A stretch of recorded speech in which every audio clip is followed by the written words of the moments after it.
Hello, beautiful, vibrant souls. I'm so glad that this video has crossed your timeline today.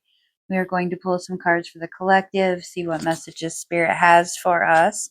If you are looking for more personal, direct guidance, I can do so in a video recording just like this. I only need a photo of your eyes. And these readings are done on a sliding scale, so it always fits within your budget. Please reach out if I can help you with that. Oh, there's some conflict in life, in love life, a little bit of relationship issues, a little bit of uncertainty in, are you sure this is what you want? What do you want? Maybe we need to take a little bit of time to figure that out. That's what our hangman suggests. Maybe we're not sure. Maybe we're not ready. Do you know what a good partner actually is for you? I find that a lot of people actually really struggle with that question. And especially when it comes to personality traits, they think about what people could do for them in their lives, how they could make it easier, how they could match them. They have this idea of what is fun to them, of what would be convenient, but not necessarily what is compatible.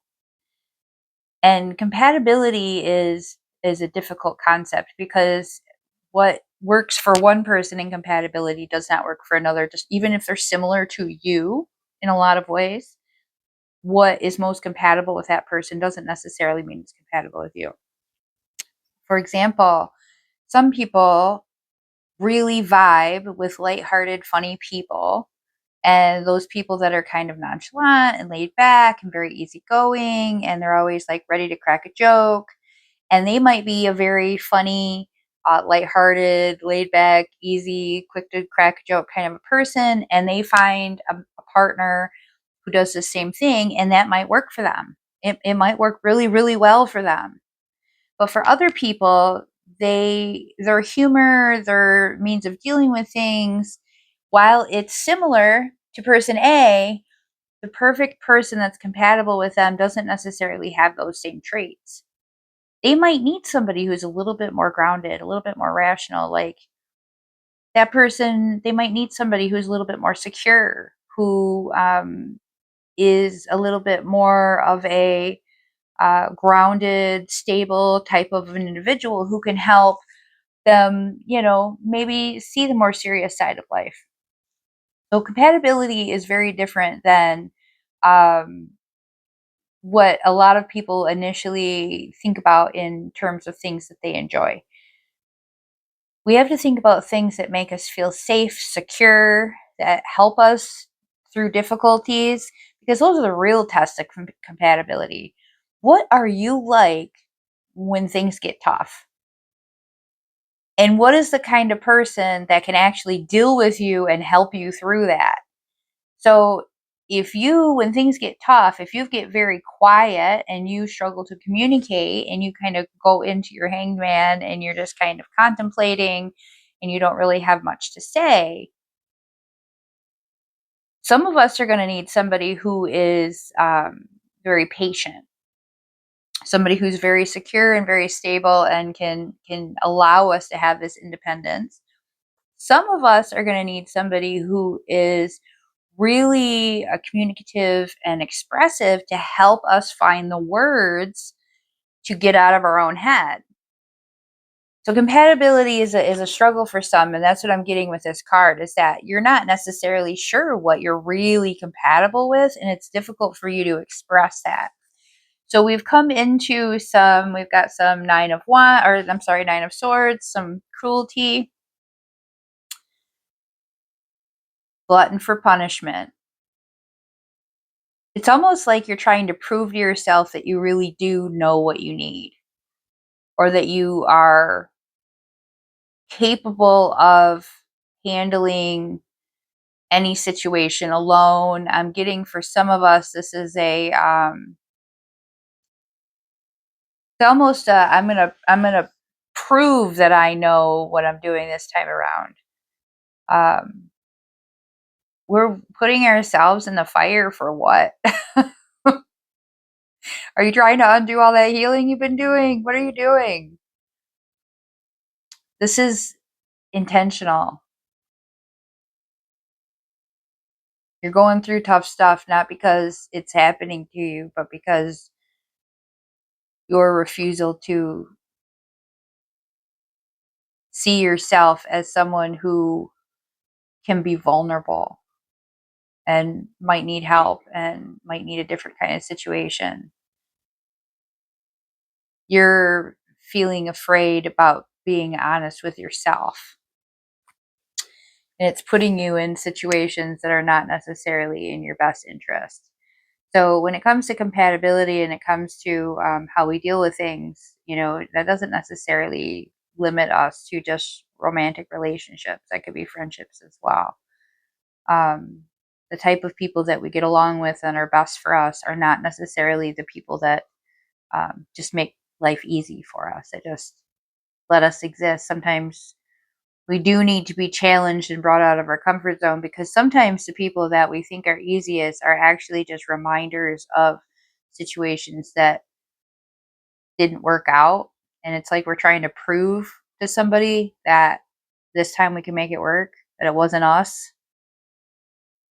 But I'm getting that there was just some mismatching there. It wasn't matched up. And now we've got the Lovers card. This is about making choices that are in our best interest, to where we can let down our guard, to where we can be comfortable and feel safe and secure. And um, these are not necessarily going to be people that are just going to let us stay the way that we are. They're going to challenge us to be our best self, because that's what they know we're capable of. And sometimes these people are different than we expected them to be, but somehow it feels right, and that's scary. And we run from it, and we make it more difficult than it needs to be, when really we just needed to focus on ourselves and be ourselves, and recognize these traits of who we are and what we're good about, what we're good at. And then finding a partner who helps us be that shining example of what we can be. Um, so I'm getting with this is a little bit of conflict in our closeness with other individuals, and kind of habitually seeking out. It's like trying to prove something. You're trying to prove something to someone. Um, you don't have anything to prove, but it's not going to help you to force a situation that isn't right. So in this situation, we want what comes together naturally, what's meant for us, what we deserve. And that is not going to necessarily match up with what you've been doing this whole time.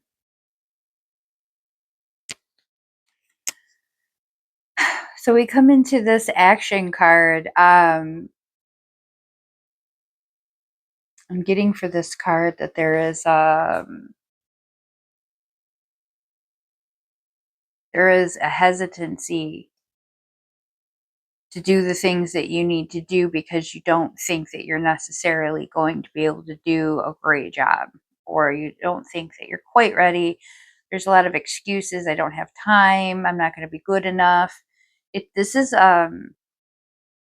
directed at the people that have been waiting. They've been waiting for the right time, and they've been waiting for something to happen, and that perfect opportunity. And you're not supposed to keep waiting. You're supposed to take action. You're supposed to be doing something. And so the thing that you think about the most, the thing that you've been hesitating the most, the thing that has been most difficult for you to begin or to think about, or when you try to distract yourself from, seems to be what this card is heading towards, and it's telling you need to do something. What are you supposed to be doing? Are you supposed to be handling some kind of business? I'm getting that there's like the phone call that you need to make. There is some information that you have that you've not done anything with, that you were being instructed to use this information in a specific way, and for some reason you're just not. It's like it has something to do with your pride.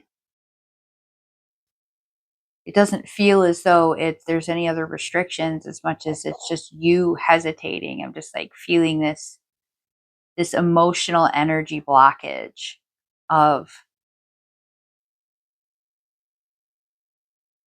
not wanting to. It's some kind of ego situation. Well, I don't know what you're going to be able to do by not doing anything. I mean, I don't know how you're going to change your situation. I'm kind of getting this, like, I've got like this council of guides sitting there saying, well, what do they expect is going to happen? They're not doing anything. Nothing's going to happen when you do nothing. It's like they're all sitting there like complaining about the fact that you're supposed to be doing something. There's something that you've been hesitating, or you've been waiting to do, or you've been refusing to do. Um, you don't want to do it. You don't want to be stepping uh,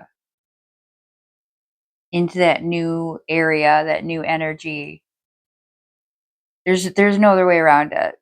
That's all there is to it with this card. The only way to change your current situation is to do whatever you're supposed to be doing. So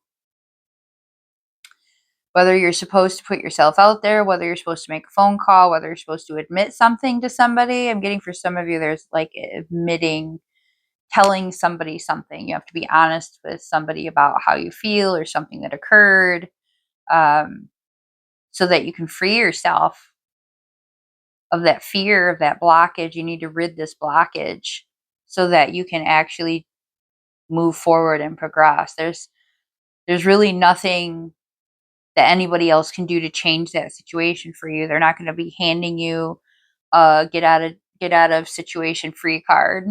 It's not like, oh, don't worry, it'll just disappear. It's not gonna disappear. I'm getting for some of you that you're supposed to be getting some kind of treatment, whether it's medical treatment or mental health treatment, and you've just been like putting it off, and you're making excuses for why you're putting this off. You're not helping anything. I don't think I am getting that, like, it could make it worse just by waiting. You're supposed to be doing something. And your fear, completely justifiable. It's okay to be afraid. What is not okay is to allow that fear to control you and to freeze you into not. Look, you're afraid to cross the street, right? There's a lot of traffic. You see your moment. You start to take your moment. There's two things that can happen. One thing, well, there's more than two things that can happen. The first thing is that you just navigate your way across the street because you just stay focused on the task at hand. Or you get out in the street and then you realize that you need to keep moving, because if you don't, you're going to get hurt. So do you freeze and you allow it to hurt you, or do you keep moving? Do you move faster? Do you push yourself to I can't stay here. I'm going to get hit by this semi truck. I need to move. Not doing anything is going to cause a problem. That's what I'm getting with this card. We need to move. You're in the way of oncoming traffic, and you need to recognize that your fear, it's justifiable, but it doesn't change anything. You still have to fight it. You still have to push past it, okay? Hope that helps you. This is such a tough subject. Gratitude is, I mean, it's such people talk about it so easily. And I want to be really realistic right now about this. I'm thankful for this life and the opportunities that it presents. And sometimes some opportunities don't look like opportunities at all. They look like traps. Sometimes it's a lesson. Sometimes you walk right back into a situation that feels like you've been there before and you're furious about it. And then they go, well, you have to be grateful for the opportunity. It's a challenge. It's difficult. It's difficult to be unhappy or stuck in a situation and not know the way out, or be completely afraid of moving or doing what needs to be done and feeling grateful for it, because that does not make sense. Like, logically, there's no amount of arguing that can make that make sense. The universe doesn't operate on logic, though. That's why it's, I think, so difficult to understand and why it's such a frustrating and heavy concept. It's because you're almost telling yourself that you have to lie about the situation. Like, I have to lie to myself and say that I'm not stressed out right now. you know, I'm fine. Yeah, I'm great. I'm not. And it's not about like lying about how I feel. It's about I'm thankful for this pressure. I'm thankful for this panic mode. I'm thankful for this issue, these stresses. I'm thankful that all of these relationships have not worked out. Man, F you. you know? Because what is gratitude? Like, I'm not going to say thank you for things that didn't work out or that made me miserable. But that is not the perspective we're supposed to have. And I think if we step back and we give it a little bit different perspective, we put ourselves in the position of other people. We put ourselves in the position of not being here at all, not being conscious. And yeah, we have to go maybe to some great lengths, because there are times that the gratitude is the biggest struggle to find. So yeah, go ahead and go to some extreme lengths. I am grateful that I didn't manage to accomplish the task that I tried to accomplish a long time ago, because I wouldn't be here today. I am grateful for that. I am grateful that I have my mental faculties intact, because there are people that, through medical and mental health struggles, accidents, tragedies, they don't have that. They do not have that. I am grateful that I have most of my physical health. I can genuinely do a whole lot of things that a lot of people are not able to do, whether it's temporary or whether it's for the rest of their lives. It could be very different for me, but it's not. I have these things. I am grateful that I have a roof over my head, because there are many that do not. I am grateful that I wake up in the morning and there is food in my refrigerator, because there are many that do not have that. I have electricity, and there are many that do not. I have a means to bring in income. It's not always regular. Sometimes it stresses me out, but I have abilities that are valuable. I have skills that are valuable to other people, and I offer services that are valuable to other people. And I don't have to think twice about that. I know what I can do. And I'm grateful for that. And sometimes, even in those days when I look at those things, sometimes I just walk outside and I just look at the sky, and I feel the air, and I feel the sun, and I see flowers and grass and trees. And I said, this is pretty miraculous that it exists. And I am grateful for that. There are some things that I have to struggle to be grateful for. I don't want to be grateful for that person that broke my heart, but I am grateful that I still have a heart, that I still want to love, because the fact that I was in pain means that I'm still able to love. I have another opportunity to do that. So sometimes gratitude is about reorienting our perspective. And especially when it gets difficult, I think it's the most important to be really, really realistic about what gratitude means. It's not this lighthearted, I'm so grateful all the time. It's just not. It's not what it's about. Sometimes it's about forcing your perspective from a different vantage point. Sometimes it is about thinking about the really heavy things that you've gotten through, about the really heavy things that you could be dealing with, but you're not. Thinking about loss and grief and things and going, no, I'm not grateful that I've lost my loved ones. But am I grateful that I had them in my life and that my experience with them while they were here was so profound that I still miss them deeply and I can remember them. I can remember the things that made me feel deeply so much that it moves me to tears. Am I grateful for that? Am I grateful that somebody made that much of an impact on me? Yes. That is something I can be grateful for.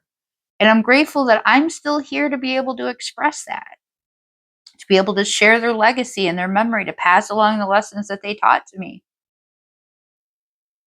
One of the greatest men I've ever known taught me that family is chosen, that you decide who you love, and it does not matter who you are related to, and that sometimes the people that we're related to are the ones that really challenge us the most, and then you find out that you're really easy to love because of the people that you choose to let into your heart. So gratitude is not false positivity. It's grounding, it's realistic, it's heavy. And if you can get through another day and think about those things, and then you can get through another day and think about things, eventually something really beautiful happens and it is really lighthearted. And you go, now I can be grateful for that too. I'm grateful for perspective. I'm grateful for the ups and the downs. I'm grateful that I don't have a life so good that I take it for granted, because then it would be too easy. I kind of like my feet firmly planted, and I don't mind carrying this weight because that weight reminds me that I'm alive. Thank you so much for being here on your journey with me, sharing with me, and celebrating these ups and downs as we go through life. I hope that you find gratitude in these moments, because I certainly do. I hope to see you again.